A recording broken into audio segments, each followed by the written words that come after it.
శ్రీ గురుభ్యో నమః. మహాగణాధిపతి నమః. శివాయ గురు నమః. శ్రీ కామేశ్వర దేవ నమః. నేను మీ సోమేశ్వర శర్మ సిద్ధాంతి. మేషం నుండి మీనం వరకు ఉన్నటువంటి రాశి ఫలితాలు నా పరిజ్ఞాన సామర్థ్యం మేరకు ఈ వారం రాశి ఫలితాలను తెలియజేస్తాను. ఈ రాశి ఫలితాలు మే 3వ తారీఖు నుండి 9వ తారీఖు వరకు వర్తిస్తాయి. ముందుగా గోచారం. మేషంలో రవి బుధులు, వృషభంలో శుక్రుడు, మిథునంలో గురువు, సింహంలో కేతువు, కుంభంలో రాహు, మీనంలో శని, కుజులు. తదుపరి మకర రాశి. మకర రాశి వారికి ఈ వారం చాలా వరకు అనుకూలంగా ఉంది. రాశ్యాధిపతి ద్వితీయాధిపతి అయిన శని తృతీయంలో ఉన్నారు. పంచమాధిపతి శుక్రుడు పంచమంలో ఉన్నారు. షష్టమాధిపతి భాగ్యాధిపతి అయిన బుధుడు చతుర్థంలో ఉన్నారు. అష్టమాధిపతి అయిన రవి చతుర్థంలో ఉన్నారు. వ్యాపారీత్యా అనుకూలంగా ఉంటుంది. నూతన ఉద్యోగ ప్రయత్నాలు కలిసి వస్తాయి. ఏదైనా సరే మీ చేసే ప్రయత్నాలు ఏవైతే ఉందో ఈ వారం కలుసుబర్ధనంగా ఉంటుంది. ఉద్యోగ ప్రయత్నాలు కలిసి వస్తాయి. ఉద్యోగంలో ప్రమోషన్ కోసం ప్రయత్నం చేస్తున్న వారికి, విదేశాలకు వెళ్ళాలనుకున్న వారికి కాలం అనుకూలంగా ఉంది. భూ సంబంధించిన విషయాలు సానుకూల పడుతుంది. రియల్ ఎస్టేట్ రంగంలో ఉన్న వారికి, సాఫ్ట్వేర్ రంగంలో ఉన్న వారికి, ఆధ్యాత్మిక రంగంలో ఉన్న వారికి కాలం అనుకూలంగా ఉంది. హోటల్ మేనేజ్మెంట్ వ్యాపారస్తులకు, చిరుస్థాయి వ్యాపారస్తులకు కాస్త గడ్డుకాలం అని చెప్పొచ్చు. ఎవరైతే నూతన వ్యాపారం ప్రారంభించాలనుకుంటున్నారో ప్రస్తుత గ్రహగతులు వీరికి అంత అనుకూలంగా లేదు. కాబట్టి కొన్ని వారాలు ఆగిన తర్వాత వ్యాపారం ప్రారంభించడం చెప్పదగింది. ఎవరైతే ఎవరైతే వ్యాపార రంగంలో ఉన్నవారో వ్యాపార లాభాలు అంతంత మాత్రంగా ఉంటుంది. అయితే పేరు ప్రఖ్యాతులు బాగుంటుంది. రావాల్సిన బెనిఫిట్స్ ఏవైతే ఉన్నాయో అవి కలిసిపోవడం, అవి రావడం, ప్రభుత్వ పరంగా రావాల్సిన బెనిఫిట్స్ లభించే అవకాశాలు గోచరిస్తోంది. ప్రభుత్వ పరంగా రావాల్సిన బెనిఫిట్స్ ఏవైతే ఉన్నాయో అవి వచ్చే అవకాశాలు గోచరిస్తుంది. రాజకీయ రంగంలో ఉన్న వారికి కాలం అనుకూలంగా ఉంది. విద్యా రంగంలో ఉన్న వారికి మంచి కలుసుబాటుతనంగా ఉంటుంది. కొన్ని కొత్త బ్రాంచీలు ప్రారంభిస్తారు. వైద్య వృత్తిలో ఉన్న వారికి చాలా అనుకూలంగా ఉంది. ద్వితీయంలో రాహు బలంగా ఉన్నారు. విదేశాలు వెళ్ళి చదువుకోవాలన్న వారికి చక్కగా ఇప్పటి ప్రయత్నాలు ప్రారంభించవచ్చు.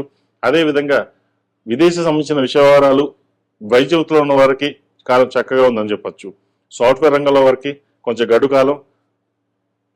ఒక ఉద్యోగం చేదాకా వచ్చి చేజారిపోవడం లేదా ఉద్యోగంలోని మార్పులు చేర్పులు ఉండే అవకాశం గోచరిస్తోంది.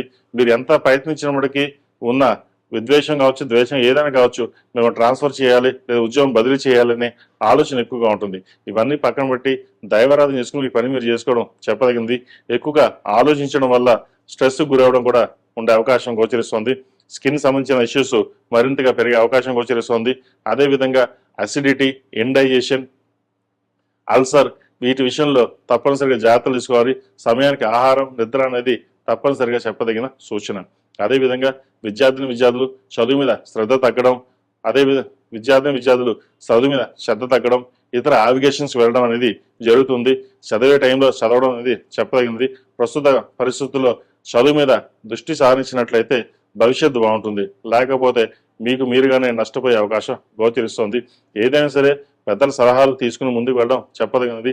సొంత నిర్ణయాల వల్ల నష్టపోయే అవకాశం గోచరిస్తోంది. దూర ప్రాంత ప్రయాణాలు కొంతవరకు కలిసి వస్తుంది. సెల్ఫ్ డ్రైవింగ్ విషయంలోనూ జాగ్రత్త వహించడం చెప్పదగినది. ఈ రాశిలో జన్మించిన స్త్రీలకు ఈ వారం అంత అనుకూలంగా లేదు. ఇంటా బయట పేరు ప్రఖ్యాతలు పక్కన పెడితే ఇంటా బయట పేరు ప్రఖ్యాతలు కాకుండా మనస్పర్ధలు వచ్చే అవకాశం గోచరిస్తోంది. మన అన్ని బాగానే ఉన్నా కూడా ఏదో తెలియని వెళ్తే ఎందుకు ఇలా జరుగుతుందన్న భావన ఎక్కువగా ఉంటుంది. అదేవిధంగా మనకి అన్ని అనుకూలంగా ఉన్నాయనిపిస్తుంది, కానీ ఏది అనుకూలంగా ఉండదు. చేదాకా వచ్చిన ఉద్యోగం చేజారిపోతుంది. ఉద్యోగంలో అన్నీ బాగున్నాయనుకుంటే ఎవరో ఒకరు ఇబ్బంది పెట్టడం, అది మళ్ళీ మనగానే రిజైన్ చేయాలా లేదా వేరే చోటుకు వెళ్ళాలా అనే ఇటువంటి పరిస్థితులుగా మనసు తిరుగుతూ ఉంటుంది. అయితే ఇవన్నీ పక్కన పెట్టి స్థిరమైన నిర్ణయాలు తీసుకుని ముందుకు వెళ్ళాలి. మీ ఆలోచన విధానం బాగుంటుంది, కానీ ఇంప్లిమెంటేషన్ విషయంలోనే కాస్త తడబడుతూ ఉంటారు. భూ సంబంధించిన విషయాలు బాగుంటాయి. రియల్ ఎస్టేట్ రంగంలో వరకు మీరు చాలా వరకు అనుకూలంగా ఉందని చెప్పచ్చు. కొత్త ప్రాజెక్టులు చేయగలుగుతారు, వస్తాయి కూడా. అదేవిధంగా కాంట్రాక్టులు, మీరు ఏదైతే కాంట్రాక్ట్ కోరుకున్నారో అది ఈ వారం వచ్చే అవకాశం గోచరిస్తోంది. ధనపరంగా ఈ వారం డబ్బుకి ఎటువంటి ఇబ్బంది ఉండదు, కానీ ఒక రకమైన మనశ్శాంతి అనేది ఏర్పడుతుంది. మనశ్శాంతి అనేది ఉండదు. ఏం చేస్తున్నాం, ఎలా చేస్తున్నాం, ఎటు వెళ్తున్నాం అన్న ఆలోచన ఎక్కువగా ఉంటుంది. కాబట్టి మీ తీసుకున్న నిర్ణయాలు ఏవైతే ఉన్నాయో స్థిరంగా ఉండే నిర్ణయాలు తీసుకుంటే మంచి ఫలితాలు సంప్రాప్తిస్తాయి. అదేవిధంగా వివాహం కాని వారికి వివాహ ప్రయత్నాలు చక్కగా ఇప్పటి నుంచి ప్రారంభం చేయండి. ఈ సంవత్సరంలో వివాహం అయ్యే అవకాశం తప్పకుండా గోచరిస్తుంది. ఈ రాశి వారు ప్రతిరోజు ప్రతినిత్యం ఓం నమఃశివాయ ఒత్తులతో దీపారాధన చేయడం, అదేవిధంగా అరటినారు ఒత్తులతోటి బుధవారం నాడు, గురువారం, శుక్రవారం నాడు స్వామివారికి దీపారాధన చేయడం చెప్పదగినది. శుక్రవారం నాడు కుబేర కుంకుమతోటి, మొగలు పువ్వు కుంకుమతోటి అమ్మవారిని పూజించడం చెప్పదగినది. అదేవిధంగా శుక్రవారం నాడు వెంకటేశ్వర స్వామి వారికి చక్కగా పసుపు ఇచ్చి అభిషేకం చేయించండి. గుడిలో స్వామివారికి పసుపు జలాలు ఇచ్చి స్వామివారికి అభిషేకం చేసినట్లయితే శుభకార్యాలు, శుభవార్తలు వినే అవకాశం గోచరిస్తోంది. అదేవిధంగా ఈ రాశిలో జన్మించిన వారు ఏకముఖి రుద్రాక్ష మెడలో వేసుకోవడం చెప్పదగినది. ఈ ఏకముఖి రుద్రాక్ష వేసుకోవడం వల్ల ఉద్యోగపరంగాను ఏదైనా ఇబ్బందులు ఉన్నా సరే, ఆరోగ్యపరంగా ఇబ్బందులు ఉన్నా సరే సమస్యపోవడం, ఒకందుకు మనకి పాజిటివ్గా ముందుకు వెళ్ళడం అనేది జరుగుతుంది. ఈ రాశిలో జన్మించిన వారికి కలిసి వచ్చే సంఖ్య 2, కలిసి వచ్చే రంగు గ్రీన్. ఏదైనా పని మీద బయటకు వెళ్ళేటప్పుడు మంగళవారం కానీ శుక్రవారం వెళ్ళండి, మంచి ఫలితాలు సంప్రాప్తిస్తాయి. మేషం నుండి మీనం వరకు ఉన్నటువంటి రాశి ఫలితాలు నా పరిజ్ఞానం సహకరించే మేరకు ఈ వారం రాశి ఫలితాలను తెలియజేశాను. సర్వే జనా సుఖినో భవంతు, లోక సంస్థ సుఖినో భవంతు. ఓం శాంతి శాంతి శాంతి. తదుపరి ధనుసు రాశి. ధనుసు రాశి వారికి ఈ వారం చాలా వరకు అనుకూలంగా ఉంది. దైవ చింతన ఎక్కువగా ఉంటుంది, దైవ దర్శనాలు ఎక్కువగా చేసుకుంటారు. అదేవిధంగా వృత్తి ఉద్యోగంలోనూ పేరు ప్రఖ్యాతులు తెచ్చుకునే విధంగా గ్రహాలు గోచరిస్తోంది. రావాల్సిన ధనం వీరికి చక్కగా చేతికి అందుకొస్తుంది. రియల్ ఎస్టేట్ రంగాల్లో ఉన్న వారికి కాస్త నిదానంగా ఉంటుంది. చార్టెడ్ అకౌంట్స్, గవర్నమెంట్ రంగాల్లో ఉన్న వారికి, గవర్నమెంట్ సర్వీసెస్ అన్ని రంగాల వారికి అనుకూలంగా ఉంటుంది. పేరు ప్రఖ్యాతులు లభిస్తాయి. మనం చేసే పని కష్టం సుఖం ఏదైతే ఉందో 10 మందికి తెలుస్తుంది. అయితే కొన్ని విషయాలు, ఆంతరిక విషయాలు అందరితోనూ చర్చించకుండా ఉండడం చెప్పదగినది. మనం మంచితనంగా అందరూ మనవాళ్ళే అనుకోవడం ఒకసారి పొరపాటు అవుతుంది. ఎందుకంటే అందరూ మనవాళ్ళని చెప్పి కొన్ని ఆంతరిక విషయాలు చెప్పడం వల్ల అది ఇబ్బందికరమైన మీకు ఉద్యోగపరంగా ఇబ్బంది ఉండే అవకాశం ఎక్కువగా గోచరిస్తోంది. లాభాధిపతి అయిన శుక్రుడు షష్టమంలో ఉన్నారు. అది అంత అనుకూలంగా లేదు. బెనిఫిట్స్ తక్కువగా ఉంటుంది. ఉద్యోగంలో స్ట్రెస్ అధికంగా ఉంటుంది. ఏ పని చేసినా సరే కష్టంతో కూడుకున్న పనే ఉంటుంది. అయితే ఒకటి ఏంటంటే ఒక సెల్ఫ్ సాటిస్ఫాక్షన్ ఉంటుంది.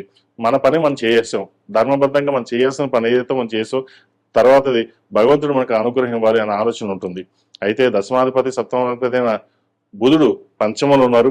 మీ కమ్యూనికేషన్ స్కిల్స్ తోటి 10 మందిని ఆకట్టుకోగలుగుతారు. ఏదైనా సరే నిర్భయంగా మాట్లాడి 10 మందిలోనూ మీ టాలెంట్ ఏదో చూపించుకుంటారు. వీళ్ళకి అర్ధాష్టమి శని నడుస్తోంది. శని స్తోత్రం పఠించడం, అదేవిధంగా శనికి జపం చేయడం, అఘోర పాశుపత హోమం చేయించుకోవడం తప్పనిసరి. అదేవిధంగా సప్తముఖి రుద్రాక్ష, ఏకముఖి రుద్రాక్ష, అష్టముఖి రుద్రాక్ష ఉద్యోగస్తులు అయితే ఈ 3 రుద్రాక్షలు కలిపి మాల కింద చేసుకుని మెడలో వేసుకోవడం చెప్పదగినది. ఓన్లీ వ్యాపారస్తులు అయితే కనుక అష్టముఖి రుద్రాక్షను 11 ముఖాల రుద్రాక్ష ధరించడం చెప్పదగిన సూచన. అదేవిధంగా మంగళవారం నాడు, శనివారం నాడు సుబ్రహ్మణ్య స్వామికి అభిషేకం చేయడం చెప్పదగిన సూచన. ఈ రాశిలో జన్మించిన వారికి, ఈ రాశిలో జన్మించిన సంతానపరంగా, అదేవిధంగా విద్యార్థులకు కాలం అనుకూలంగా ఉంటుంది. సంతానపరమైన విద్యా విషయాలు వీళ్ళకి చాలా అనుకూలంగా ఉన్నాయి. మంచి విద్యలో రాణించగలుగుతారు. వ్యాపారపరంగా అనుకూలంగా ఉంటుంది. వివాహం కాని వారికి వివాహ ప్రయత్నం చక్కగా కలిసి వస్తుంది. ఎప్పటి నుంచో సంబంధం కోసం ఎదురుస్తున్న వారికి మంచి సంబంధం కుదురుతుంది. సప్తమంలో గురువు ఉన్నారు. అదేవిధంగా వివాహకారకుడైన శుక్రుడు, లాభాధిపతి అయిన షష్టమాధిపతి శుక్రుడు షష్టమంలో ఉన్నారు. కోర్టు సంబంధించిన వ్యవహారాలు సానుకూలంగా ఉంటుంది. ఒక సంబంధం చేయదాకా వచ్చి జారిపోయింది అనుకునే భయపడకుండా చక్కగా ఒక సంబంధం చేయదాకా వచ్చి జారిపోయిందని బాధపడకుండా సంబంధం ప్రయత్నాలు చేయండి, మంచి ఫలితాలు సంప్రాప్తిస్తాయి. ఈ రాశిలో జన్మించిన వారికి కలిసి వచ్చే సంఖ్య 2, కలిసి వచ్చే రంగు తెలుపు. ఏదైనా పని మీద బయటకు శుక్రవారం కానీ శనివారం వెళ్ళండి, మంచి ఫలితాలు సంప్రాప్తిస్తాయి. ప్రతిరోజు ప్రతినిత్యం దుర్గా స్తోత్రం పఠించడం, అదేవిధంగా శని స్తోత్రం పఠించడం చెప్పదగినది. వీరికి ఏలినాటి శని నడుస్తోంది, వీరికి అర్ధాష్టమి శని నడుస్తోంది. అదేవిధంగా అర్ధాష్టమి శని నడుస్తున్న వారు, రావు మహాదశ నడుస్తున్న వారు, శని మహాదశ నడుస్తున్న వారు దుర్గా స్తోత్రం పఠించడం, అదేవిధంగా శని స్తోత్రం పఠించినట్లయితే మంచి ఫలితాలు సంప్రాప్తిస్తాయి.